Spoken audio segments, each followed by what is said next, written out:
듣겠습니다. 네, 윤석열 대통령이 총선 이후 엿새 만에 입장을 밝혔습니다. 결론부터 말씀드리면 참으로 개탄스럽습니다. 대통령의 입장은 오만과 독선의 불통 정치를 계속하겠다는 거의 마이웨이 선언처럼 들렸습니다. 반성은 없고 변명으로 일관했습니다. 국민 입장에선 참으로 분통 터지는 메시지였습니다. 형식도 문제가 있습니다. 대국민 담화문이 아닌 국무회의 인사말로 대신했는데 이런 입장을 내려고 엿새 동안 침묵한 것인지 묻고 싶습니다.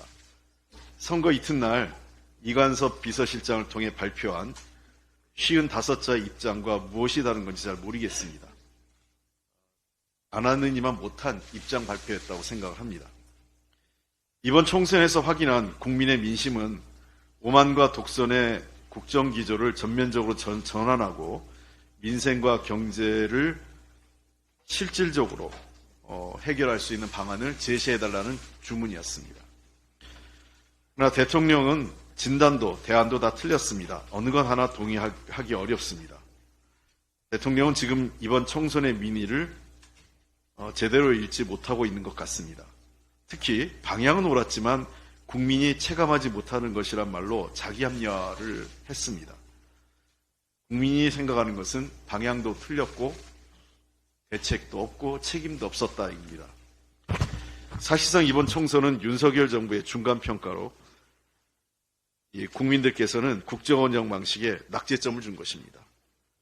결과적으로 이번 대통령의 발언은 국정 실패 자체를 인정하지 않았습니다. 상황을 모면하기 위한 공허한 말 대신 이제 국회를 존중하고 국민을 위해 겸손한 태도로 협치에 나서는 모습을 보여줘야 합니다. 아울러 민생과 경제에 대해서도 잘못을 인정하고 정책 기조를 전환해서 실질적인 대책과 대안을 제시해야 합니다. 이를 위해서 대통령은 국회를 인정하는 것부터 시작을 해야 합니다. 국민은 지난 2년 무소불위의 권력을 휘두르는 대통령의 모습에 입법 권력까지 여당이 내준다면 대한민국에 큰일이 나겠다는 절박감으로 정권을 심판한 것입니다. 헌정사상 최대의 야당 의석수는 국회를 국정운영의 한 축으로 인정하라는 국민의 명령입니다. 이제라도 대통령은 국회와 특히 야당의 입장을 존중하고 정책과 관련돼서도 함께 지혜를 모을 수 있도록 나서야 합니다. 국민은 이제 대통령의 변명이 아니라 지난 2년 국정운영에 대한 겸허한 반성과 진솔한 사과를 듣고 싶어 합니다.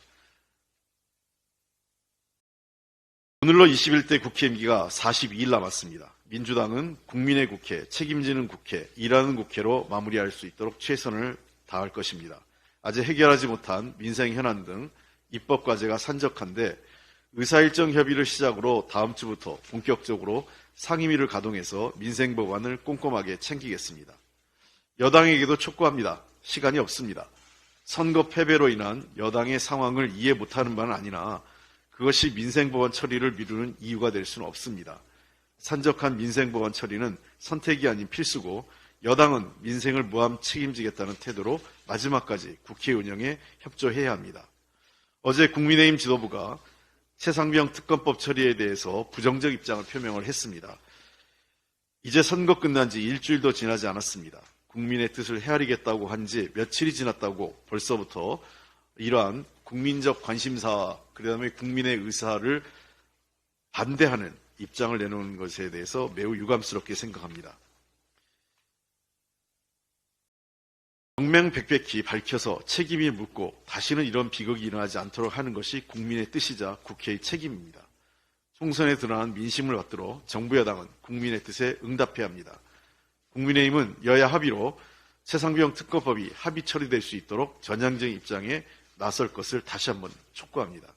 민주당은 반드시 21대 국회에서 해병대 최상병 특검법을 비롯해서 전세사기 특별법, 이태원 찬사 특별법을 비롯한 민생 법안을 처리하기 위해서 최선을 다하겠습니다.